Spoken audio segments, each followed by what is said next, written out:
Hi, everyone.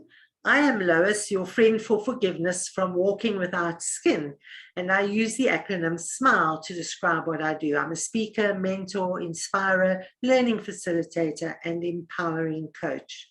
And today I'm representing Motivate magazine. That is MO2 Vate. VATE, Motivate magazine. Motivate magazine is an online and hard copy business magazine. And to get hold of this most inspiring publication, do visit motivatemagazine.com. Today, I have the pleasure of talking to the issue number 10 cover person, Angela Roth. Hi, Angela. Hi, nice to meet you. It's great to have you. Your photograph on the front cover was stunning and your article is incredible. So I'm looking forward to our chat. Thank you.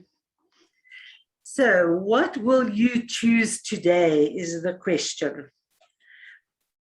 You talk about living in the past and staying with painful memories, or changing how you allow the past to impact on your future. Do you want to talk a little bit about that? Yeah, so for me, having gone through a long journey of basically struggles with my weight and emotional eating, it was really working as a weight loss consultant for a big organization, actually, and realizing that actually I hadn't changed anything. I was still had all the behaviors that I'd always had, but I was hiding them. So they were sort of even more secret than they had been before. And I was kind of in control of them until something happened in our family that actually shook everything. And it meant that they all came out to the right into the front. And I realized that I was just beginning to gain weight. I was standing in front of these lovely ladies trying to help them lose weight, but all the time trying to hide what I was happening to me, which was like the weight was going back up. So wearing all that shapewear stuff that you can, suck yourself into to try and hide it all. And so one day I stood there and I just thought, you know what? I don't get this. Why am I saying to myself, I need a treat, or I just need to look after myself. I'm going to be kind to myself. And all of that time I'm doing that, I'm eating things that are destroying what I want, really, most of all. And I just thought, I've got to work out what's going on here.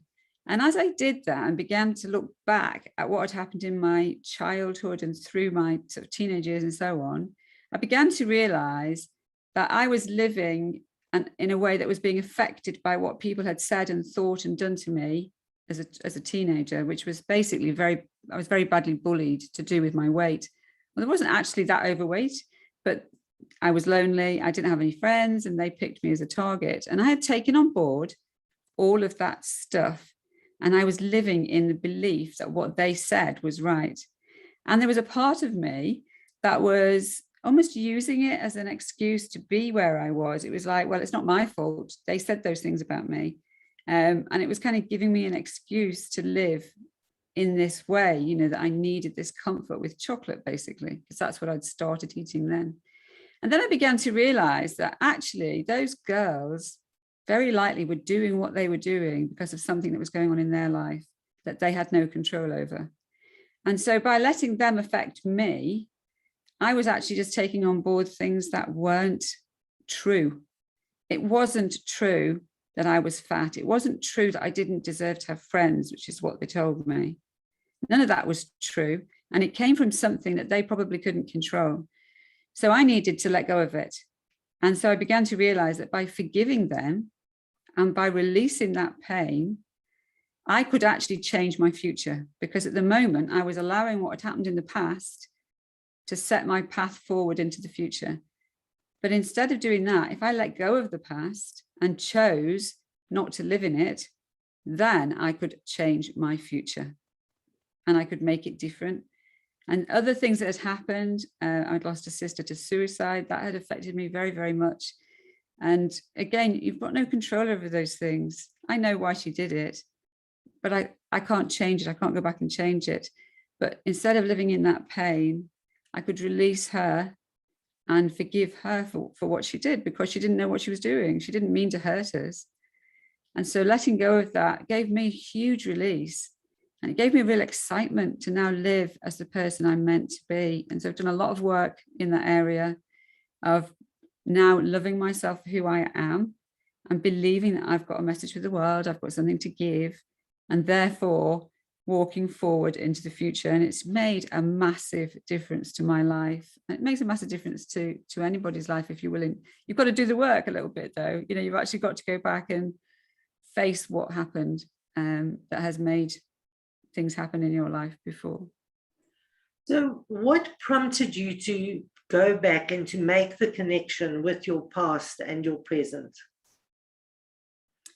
It was because I had struggled with weight for years, for decades, and tried every sort of diet in the book. I never really got anywhere. I mean, I got somewhere sometimes, but then with a very short space of time, the weight would come back. So I'd had this kind of constant battle of feeling guilty and ashamed. And then I'd got to a sort of weight that I was happy at and decided that the way to stay there would be helping other people to lose weight. So that was fine. I was enjoying that. I was enjoying working with the people. But when this family, one of our sons was very badly treated, and it really affected everything. And I realized that I hadn't, although I'd lost some weight, I hadn't dealt with the issues. I didn't understand why I'd ever gained weight. And I just was doing the same habits. They were all just coming flooding back. And I felt so inauthentic. I felt like a total fraud because I was apparently helping people, but actually I wasn't following it. I wasn't walking the walk. I was just talking the talk. And that, it really challenged me. Well, how can you do this? You know, what are you doing to these ladies? Because I realized that in front of me was a room full of people who were doing exactly the same as me.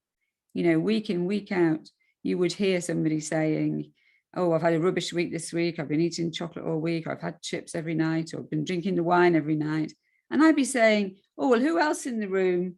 You know, anybody else is a comfort eater? Yes, we're all like that, aren't we? Never mind. We're okay. We'll be all right next week. And I was letting them live in this place of feeling guilty and feeling ashamed and feeling, you know, useless, really. And we were just kind of comforting each other in this nice sort of little huddle. But nothing was going to change. They weren't going to be able to live at a new way because they were still living in the old habits. And then it was like a light bulb moment, really, I suppose you call it, where I thought, what am I doing? Unless I understand why I eat, I'm never going to be able to control what I eat. And it was just, I thought, I've got to find out why I'm doing this. Why am I calling it a treat? Why am I constantly going back to these habits? And I thought it has to be because of something in the past. It has to be a behavior that I've learned. We're not born like that. None of us are born to be emotional eaters or comfort eaters. It's a learned behavior. It's a coping mechanism.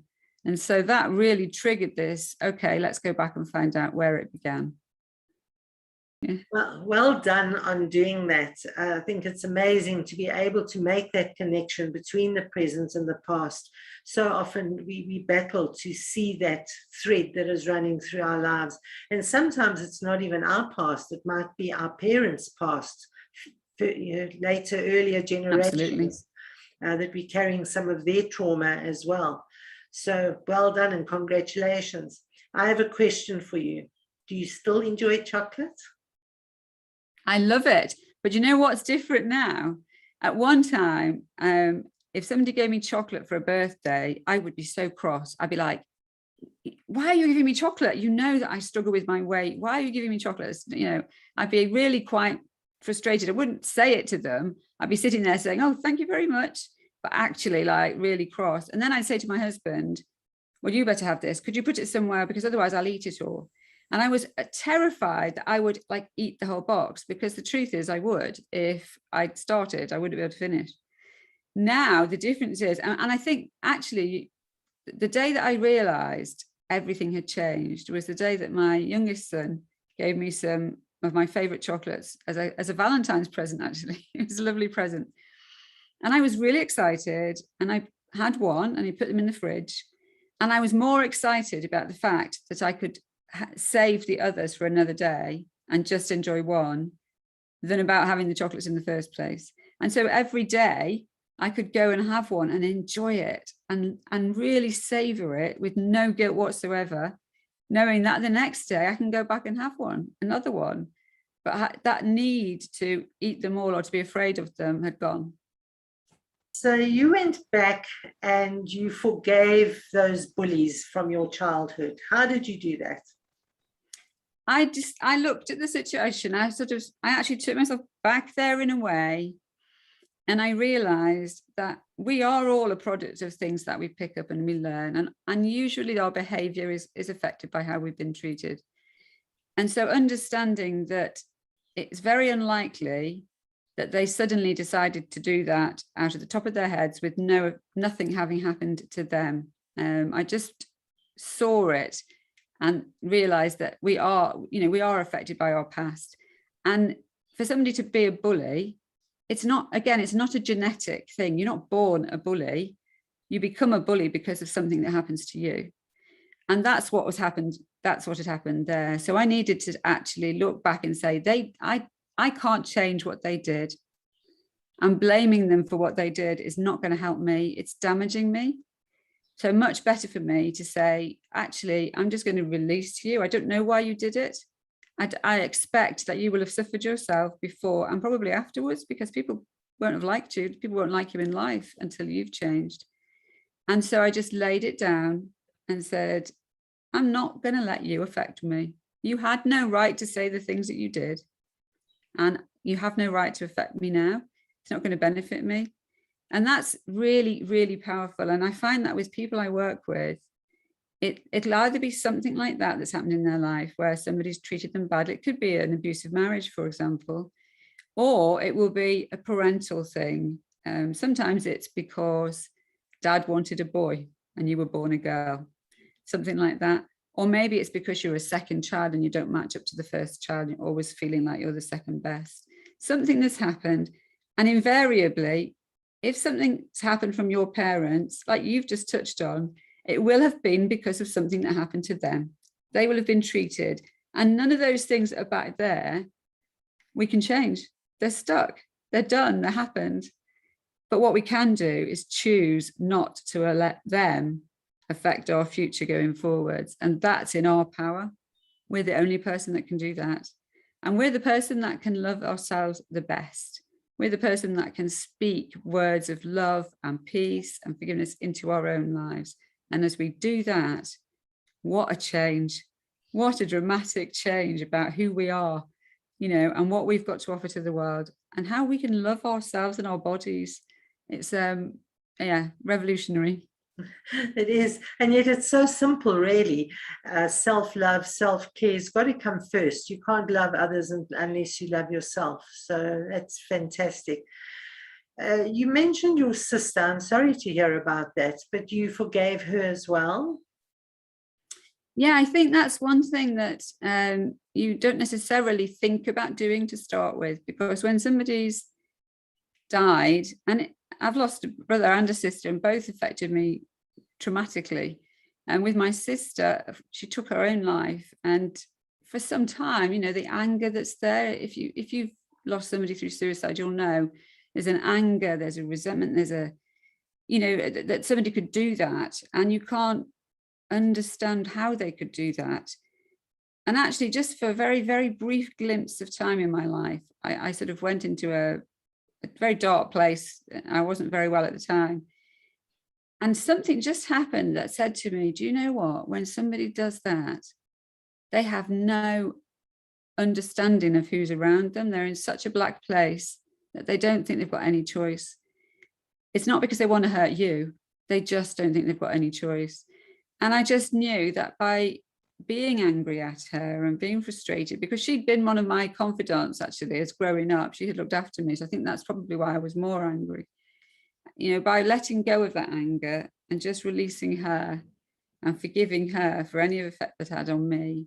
Again, what happened was the happy memories came back of the times when she used to play with me when I was little. She always used to want to be the teacher. I was always the pupil, and that sort of thing. And those happy memories came back. She would write letters from the Tooth Fairy and all of those things. So I can now remember her for the joy that she brought me rather than the pain that we went through. I think that's, and I just think that, and with my brother, when he died, he didn't want to die. He was too young. It was cancer. And so my anger was a different kind of anger. It wasn't directed at him. But again, it was doing nothing for me. Holding ourselves in those places does nothing for us. Letting go of them and forgiving them changes everything. That's beautiful. It really does change everything. And now you help other people achieve the same result. Yeah, and that's just so exciting. I can't tell you how exciting it is. And I think, to be honest, the most exciting thing is watching their faces when they realize that the weight that they've carried all those years is not their fault and that they can change it. But that the change needs to come from inside first, not the diet, not the food, but finding a place of peace inside of themselves and letting go of the pain that they've been carrying. And there's invariably some pain that's there, that's knocked their self-confidence and knocked who they feel about themselves inside, and developed behavior patterns. And when you put it so simply to people, look, this is just a coping mechanism. Food has become your coping mechanism. That's all. Other people have turned to drink, cigarettes, drugs. Some people use running as a coping mechanism. And I used to think, gosh, I wish that was me. You know, I wish I was the person that would go for a run to deal with my anger. But you know what? They've still got that anger there. And yet they get praised for it because they're doing something physical. Does it take away the anger? No, it just helps them cope with it for the time being. But actually, ultimately, they also need to forgive and deal with the pain inside that they're using running to hide. I'm not saying that all athletes, by the way, you know, need to go around forgiving people, but I'm just saying, you know, we blame ourselves because with food, we just feel like a failure. We carry these two words that we're either greedy or we're lazy, because that's what people say. That's the things that we read, and it isn't true. Do you also offer nutritional advice? I do. And what's exciting there is, as you start to look at the emotions and begin to love yourself enough to want to care about your body, you then start wanting to feed your body the right foods. And when you start giving your body the right foods, that actually has a knock-on effect on your emotions. And so it's like a circle. And it's like you start with the emotions, and then you start to love yourself enough. So you feed yourself the right food, and the right food in your body actually changes your emotions. And so your emotional mood lifts too. And so it's like a circle, and you're like in a circle of just nurturing, actually, or nurturing yourself in the right way. So yeah, so both. It's a very valuable service that you provide. It's very needed. Obesity is such a huge problem around the world. Yes. And it's important that we discover what is causing it rather than just the bad eating habits. And you know what? That's partly what motivated me to start my own business rather than work for somebody else, is that I'm so sick and tired, in the UK anyway. All you hear, you keep being told about this obesity problem, and the only results they sort of throw at it, the only sort of solutions is either bariatric surgery, sugar taxes. Now they're talking about putting chocolate in plain paper wrappings because that's going to stop us eating it, you know, or it's low-fat diet. And the research is out there that says low-fat, low-calorie diets do not work. The weight just comes back, and we damage all our hormonal insides by doing it. And people have been doing it for years and blaming themselves and feeling guilty. So I just thought, you can't keep quiet about this. You've got to get out there and say to people, it's understanding why you eat in the first place. Once you've done that, everything changes. Every diet works for a while. Yes, exactly. They work when you use willpower. I thought, I was so convinced I'd done it. You know, all this willpower, I was away, I was mighty, I was going to do this, I was going to change the world, I was never going to put weight on again. But willpower is a temporary fix. It only works while your emotions are in the right place. And as soon as something happens that knocks your emotions, the willpower just drains away and the eating habits return. And then you feel even more guilty. How do you actually get people to identify what it was in their past that is causing this issue? We start off by looking back. We sort of kind of do a food diary where we look, first of all, totally at what we're eating, why we're eating it, how we're feeling before it and after it. So we start looking at that first. And then we start looking at habits that we've developed through our childhood. We talk about our story. And our story is all about, well, when did you first even think about weight? You know, do you remember somebody telling you that you were overweight? What kind of language is around sort of as a child growing up? And we just look back at the story of the person growing up. And it's amazing that things come out when you talk, particularly when you start to talk about them realizing. When did they first realize? Because it's always attached to something that's happening in their life. So they begin to identify it for themselves. And then sometimes we do one-to-one sessions, depends on how emotionally connected they are to that event, whether they want other people maybe to talk about that. Sometimes we do some one-to-one sessions just to, if it's quite deep and it's more emotionally sort of affecting them. But it's usually quite easy, and as they talk, you can usually hear where it's come from just by the way that they talk about themselves. Fantastic. So the question is, will you stay in your past or will you choose differently? Thank you so much for joining us today. I wish you well on your journey, and everybody make contact with Angela, and do get hold of your copy of Motivate magazine. There are so many inspiring stories in there.